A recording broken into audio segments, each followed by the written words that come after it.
अस्सलाम वालेकुम, मैं हूं हामिद ज़हीर मीर। नाज़रीन, आज हम बात करेंगे कुछ कानूनी पहलुओं पे कि वो ऐसे कौन से अफराद हैं जिनको पुलिस, अदालत और जितने भी बाकी इदारे हैं वो उनसे पूछ गिछ नहीं कर सकते। तो हम लीगली बात करेंगे। जो कानून शहादत है पाकिस्तान का, उसके आर्टिकल 4 से 14 तक उन लोगों का जिक्र किया गया है जिनसे कोर्ट, पुलिस या फिर और कोई भी इदारा पूछ गिछ नहीं कर सकता, उनको मजबूर नहीं कर सकता, उनसे लीगल तरीके से उनसे कोई भी बात नहीं पूछी जा सकती।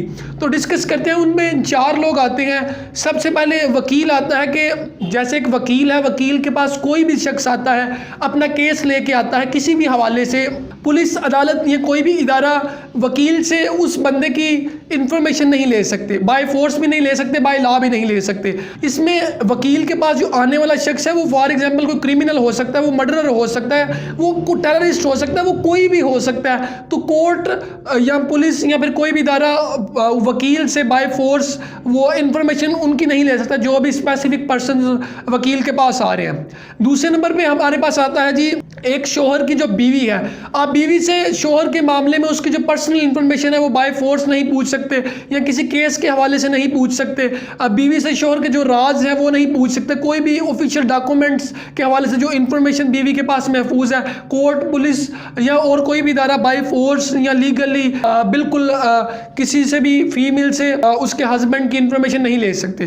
तीसरे नंबर पे हमारे पास आता है आर्टिकल 4 से 14 में जिन लोगों का जिक्र किया गया। तीसरे नंबर पे आता है पब्लिक ऑफिशियल। आप पब्लिक ऑफिशियल से उसकी इंफॉर्मेशन नहीं ले सकते, बाय फोर्स नहीं ले सकते। उसके जितने भी ऑफिशियल इंफॉर्मेशन है, डिपार्टमेंट के रिलेटेड, इंस्टीट्यूशन के रिलेटेड या किसी भी और बंदे के रिलेटेड, आप उससे लीगली वो इंफॉर्मेशन नहीं ले सकते। और फोर्थ वन पे बात आती है जज पे।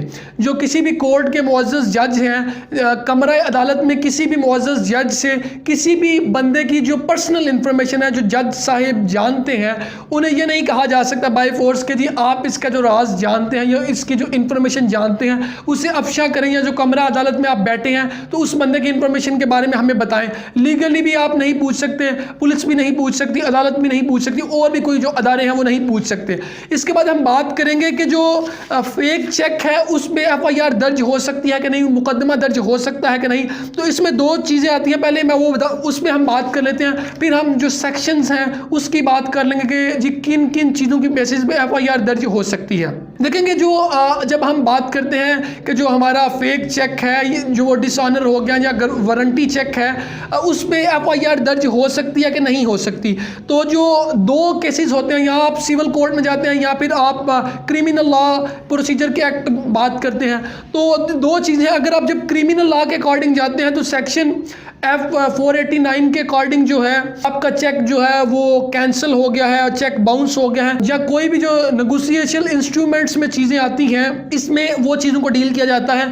इसमें 2 ही चीज़ें हो सकती हैं, आपको इम्प्रिजनमेंट होगी और उसके साथ साथ आपको फाइन कर दिया जाएगा। लेकिन मोस्ट ऑफ द केसेस में जो आप क्रिमिनल लॉ में जाते हैं उसमें आपको क्या करना पड़ता है, आपको इम्प्रिजनमेंट ही होती है। मिसाल के तौर पर अब जी मेरा एक चेक है वो फेक चेक था, तो क्या होगा, जब सेक्शन F489 PPC के अकॉर्डिंग जब कोई कोर्ट में चला जाता है तो उसमें मुझे इम्प्रिजनमेंट होगी या इम्प्रिजनमेंट हो सकती है, उसके अलावा कोई भी जो मुझे फाइन कर दिया जाएगा। लेकिन मोस्टली टाइम्स जो है वो इम्प्रिजनमेंट ही होती है। इसमें यह है कि जी आपने किसी के साथ दगा किया है या कोई गलत चेक दिया है या कोई भी नेगोशिएशन इंस्ट्रूमेंट में कोई भी चीज़ आती है जो आपने खरीदी है और जो आपने डेट फिक्स की थी या जो भी आपका लाहा अमल तय पाया था रिटर्न में, आप उसके अगेंस्ट जा रहे हैं, तो क्या होगा जी आपको सजा भुगतनी पड़ेगी। कोर्ट उस पर जो अपनी प्रोसीडिंग्स करेगा, वो जो सारा लाहा अमल होगा वो होगा और उसके बाद कोर्ट डिसीजन दे देगी और आपको सजा हो जाएगी या आप बरी हो जाएंगे। दूसरा था सिविल कोर्ट। सिविल मैटर में क्या होता है कि आप हर जाने का दावा करते हैं, जो आपका CPC ऑर्डर 37 के रूल 1 से 7 तक ये चीज़ें प्रॉपरली डिफाइंड हैं। उसमें क्या होता है, जो नेगोशिएशन इंस्ट्रूमेंट्स है आपकी, कोर्ट आपको रेमेडी प्रोवाइड करता है। उसमें क्या हो सकता है कि जी जो बंदा आप पे हर जाने का दावा कर रहा है, आपको जब कोर्ट में वो चीज़ साबित हो जाएगी तो आपको वो चीज़ या जो पैसे हर जाने का वो देने पड़ेंगे। अब वो आपको बेशक आपकी जायदाद बेच के देने पड़े, आपकी कोई भी जो इंस्ट्रूमेंट्स हैं या आपकी कोई भी गाड़ी है, बंगला है, ज़मीन है, कोई भी चीज़ें बेच के देने पड़ेंगे। जब आप उसमें गिल्टी साबित हो जाते हैं और कोर्ट फैसला कर देती है कि जी आपने हर जाने के पैसे देने हैं, तो वो अगर आप के पास इतनी पैसे नहीं है या इतनी जगह नहीं है या कोई भी बेचने के लिए चीज़ नहीं है, तो जो चीज़ आपके पास होगी कोर्ट उसे बेच के जो आपकी दूसरी पार्टी है उसे पे कर देगी, और जो पैसे बच जाएंगे उसके सिलसिले में आपको कोर्ट जेल के ऑर्डर भी दे सकती है, आपको कोर्ट सज़ा भी दे सकती है। ठीक है, तो इसमें ये सारी चीज़ें हैं, ये भी प्रॉपर जो कोर्ट की प्रोसीडिंग्स है उसमें होगा। हाँ, इसमें एक और चीज़ ये आ जाती है कि जब आप पे हर्जाने का दावा हो जाता है, कोर्ट की प्रोसीडिंग के बाद चीज़ें प्रूव हो जाती हैं, तो फिर क्या होता है, लेट्स सपोज 1 करोड़ का हर्जाना आप पे आया है, आप कहते हैं जी मैं सरे 1 करोड़ नहीं दे सकता, मैं इसको 12 इंस्टॉलमेंट्स में कर लें या 10 इंस्टॉलमेंट्स में कर लें, तो उसके लिए भी एक केस दायर करना पड़ता है कोर्ट, और जो दूसरी पार्टी है वो इस चीज़ पर रजामंद हो जाती है। अगर हो जाए तो फिर वो आपको जो 1 करोड़ पे है वो 12 माह में आप अदा कर सकते हैं मुख्तलिफ अक़सात में इंस्टॉलमेंट्स की सूरत में। ये चीज़ होगी जो आपका फेक चेक है उस पर उसके हवाले से केस हो सकता है कि नहीं हो सकता, बिल्कुल केस हो सकता है। और दूसरी बात ये कि जो FIA के पास कोई भी एख्तियार बिल्कुल नहीं है कि वो आपके फेक चेक के अगेंस्ट आपके खिलाफ FIR दर्ज कर दें या कोई भी चीज़ दर्ज कर दें।